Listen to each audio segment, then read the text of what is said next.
Good afternoon, everybody. As always, my name is JC, and welcome to my channel, Every Man's Thoughts.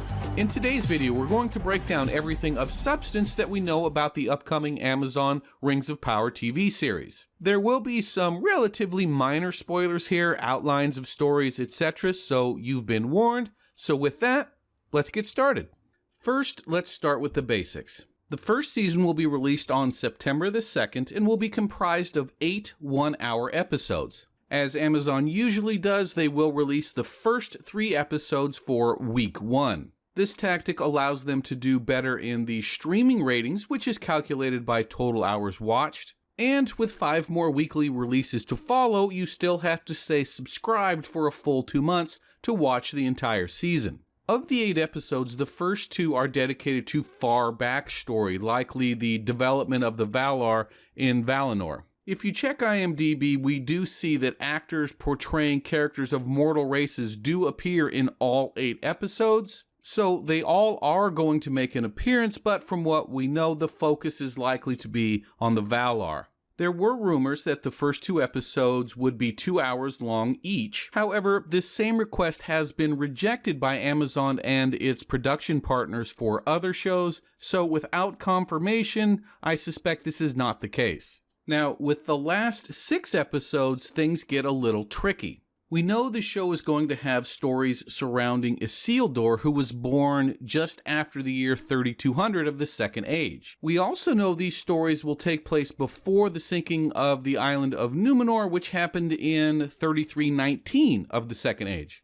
Furthermore, the showrunners have said they're not going to run multiple timelines like the first season of Witcher. Instead, they're going to take the important events from the 3500-year history of the Second Age and consolidate them to fit within the last few centuries of the age. The reasoning they gave for this consolidation was twofold. First, if they stuck to the true timeline, any human character they introduced would be dying off every other episode. Second, important characters they wanted to feature, like Isildur himself, wouldn't show up until the last few episodes of the very last season. As you can imagine, this explanation received a mixed reception from Tolkien fans, and the word mixed is me trying to avoid using profanity. Finally, there are a couple of side stories I'd like to address. The writers have confirmed that the show is going to be very family-friendly, so that should put to rest all of the speculation that this was going to be nothing more than a Game of Thrones clone. And last but not least, a lot of people are saying that there are going to be 5 seasons of this show. Although Amazon has the right to make 5 seasons with an option for a 6th, they've only committed to filming the first 2 seasons thus far. So 5 seasons is far from a guarantee. Okay, now let's get to the good stuff and talk characters and storylines. As we know, the main character is Galadriel, and the primary storyline is going to be related to her and her circle. As it stands right now, we have 2 confirmed storylines for Galadriel. The first is her desire to seek revenge on those who killed her brother. Her brother's murder very likely takes place in the early 2 episodes that we spoke about earlier. The second storyline is her obsession with killing the remaining minions of Morgoth. For those that don't know, Morgoth was even more powerful than Sauron. In fact, he was Sauron's boss. He was defeated and subsequently banished in the War of Wrath, which then started the Second Age. This is an excellent example of condensing the timeline like I spoke about earlier. In the books, Morgoth was defeated over 3,000 years before Isildur was even born. Yet in the show, Galadriel is hunting Morgoth's key lieutenants while Isildur is a grown adult. Besides those 2 storylines, there are a few other notes on Galadriel. She is apparently going to be the commander of the northern armies and the only one who seems to realize the rising darkness, likely related to Sauron. Now, this leads us into some of the controversy surrounding the character. First, there is attributing things to Galadriel that she didn't do. For instance, it was Elrond that was the commander of the armies, and it was Gil-galad who perceived the rising of darkness. Now, it's not uncommon to move an event from one character to the other, but this is usually done when the event is in the story and the character isn't. However, both Elrond and Gil-galad are in this story. It's also worth noting that, to my knowledge, every instance of story swapping in the show breaks only one way. They overemphasize a female character and de-emphasize a male character. Another issue people have noted is that in the series, Galadriel appears to be more of an action hero type character. This is, of course, a significant departure from how she's portrayed in the books and how many fans perceive her from the Peter Jackson trilogy. The suggestion here is, of course, that they're succumbing to lazy writing tropes and turning her into Xena just to promote a narrative. For me, as I've mentioned before, until I see the show, I am going to give them the benefit of the doubt here. My reason being that if she were book accurate, she'd be so wise and powerful, it'd be difficult to write a compelling storyline for her because she wouldn't have a worthy adversary. We will just have to wait and see. Other characters in Galadriel's circle will be her traveling companion, which is a new character that we don't know anything about, Elrond and Gil-galad. We don't have much information as to what role either character will play in the series, except that we're told that Elrond is a young, ambitious politician.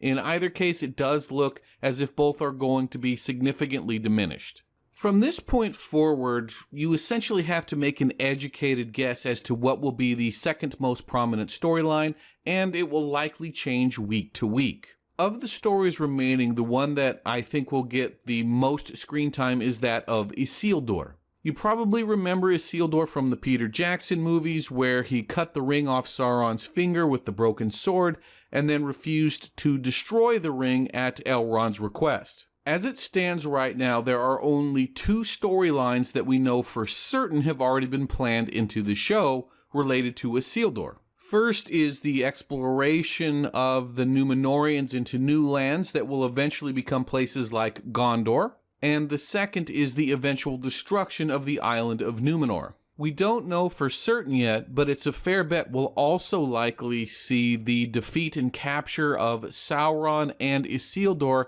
spiriting away the fruit of the White Tree. Other people in Isildur's circle will be, of course, those related to the general Numenorian storyline, as well as Pharazôn and his wife Miriel and Isildur's family. It should be noted that, at least at the start of the show, our Pharazôn will not be king and just be Pharazôn. Instead, his wife will be queen, and they may be replacing Isildur's brother with a sister. Once again, diminishing male characters for the benefit of female characters. One last thing before I forget. We also know that at some point in Season 1, Galadriel will travel to Numenor. So there is going to be at least some period of time where their two main story hubs are linked. The third storyline is likely that of the hobbits.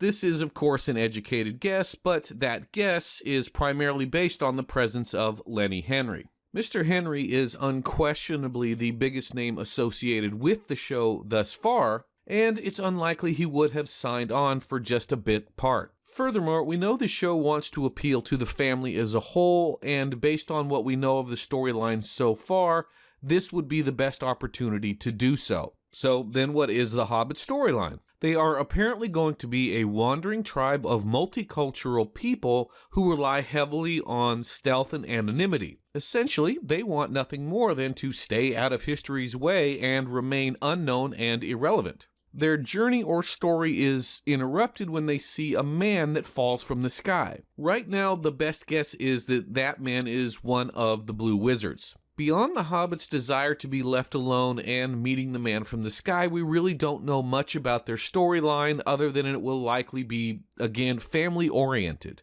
When fans first became aware of the presence of hobbits in the show, there was pushback because Tolkien himself had said something to the effect of, there was nothing noteworthy of the hobbits during the Second Age. However, as much as I had absolutely no interest in seeing more stories about hobbits, the truth is, the storyline as we know of it now would seem to fit the overall Tolkien narrative. I wish this was the only controversy surrounding the hobbits, but unfortunately it was not. In October of 2021, Mr. Henry gave an interview to the BBC. During that interview, Mr. Henry made several statements that were directly contradictory to the source material. He mentioned that these hobbits would be black, brown, Asian, and even have islander cultures within them. There is no justification for this within the books. He mentioned that the hobbits were indigenous people and in the early days of the Shire.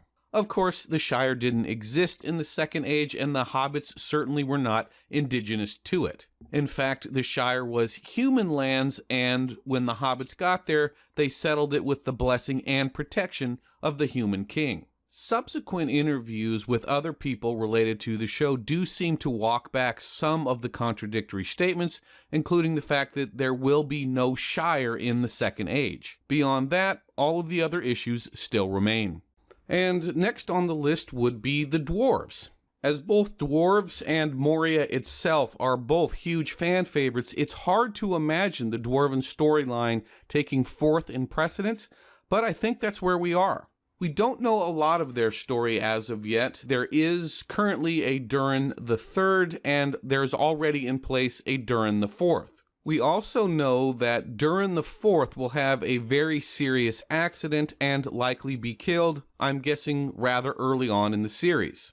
Of course, everything here is going to contribute to the backstory of Khazad-dûm or Moria, and I'm sure the fans are going to eat it up. And just like all the other storylines, there are some things here that have raised some eyebrows. First, the title or name of Durin is not passed down through a hereditary line like it is with, say, human kings. Instead, in the books, it's done through more of reincarnation and the recognition of a worthy dwarf. I'm not a Tolkien scholar, but I don't believe, according to the books, there ever could be two Durins at the same time. Second, there is a dark-skinned female dwarf named Disa who does not have a beard. Perhaps someone who's more well-versed on the subject matter will educate me, but lore-wise, I don't see how there ever could be a dark-skinned dwarf. As far as the beard goes, those who support the idea of Disa having a beard point to earlier publications that specifically say female dwarves have beards. Those that tend to be a little more flexible about the beard point to more recent publications that don't explicitly say female dwarves have beards. Finally, at some point Galadriel has to pass through Moria, so there will be a time when the stories are linked, but that is likely going to be for later seasons. And finally, the last storyline we're going to talk about today is the relationship between Bronwyn and Arondir. We know this story is separated from the other ones because of its location. It takes place in a small village just outside of Harad. Now, if you've watched my previous videos, you know I've been a huge advocate of really exploring and developing Harad. Maybe even expanding the Middle-earth cultural landscape with Harad having themes of, say, North Africa and the Middle East. And I'm still hopeful for that, but I'm also skeptical. This storyline is another example of where we don't have the details for, let's say, the depth of the story, but the story itself appears to be the tensions surrounding a forbidden love between an elf and a human. Just like its predecessors, this storyline also has some questions surrounding it. First, there is the dark-skinned elf. Now, unlike the dark-skinned hobbits and dwarf, I do believe there is justification for having a darker-skinned elf. It is my understanding that the War of Wrath forced elves and humans into that area, and the indigenous people of that area happen to be darker-skinned. For me, at least, it's not unreasonable to assume that as the centuries passed, some of the lighter-skinned elves may have mingled with some of the darker-skinned indigenous residents. As always, though, there are certainly people with a better grasp of the source material, and I'm willing to keep an open mind. Next, you have those that point out that a forbidden love story between an elf and a human is essentially a carbon copy of the forbidden love story between an elf and a dwarf from the Peter Jackson movies. I think it's safe to say that that was the most despised subplot in all 6 of the films, and fans really weren't looking for a repeat.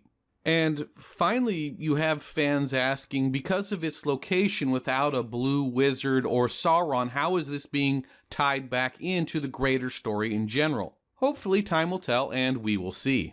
To wrap this up and offer my final thoughts, I think the structure of the storytelling is going to be very similar to Game of Thrones. By that, I mean you are likely to see significant advancement of the main story each and every week, whereas secondary and tertiary stories may skip a week or two between contributions. I say that because an hour-long program is nowhere near long enough to fit 5 well-developed storylines each week, and sacrifices are going to have to be made. Right now, I suspect most people would agree that Game of Thrones was the gold standard on how this type of storytelling can be done. Something to watch for will be to see if they are working to bring some of the stories together, or if they're happy keeping some on the periphery and developing them over several seasons. Well, everybody, I want to say I appreciate you watching my video to the end here. If you like what you saw, please consider hitting that subscribe button, and I will see you next time.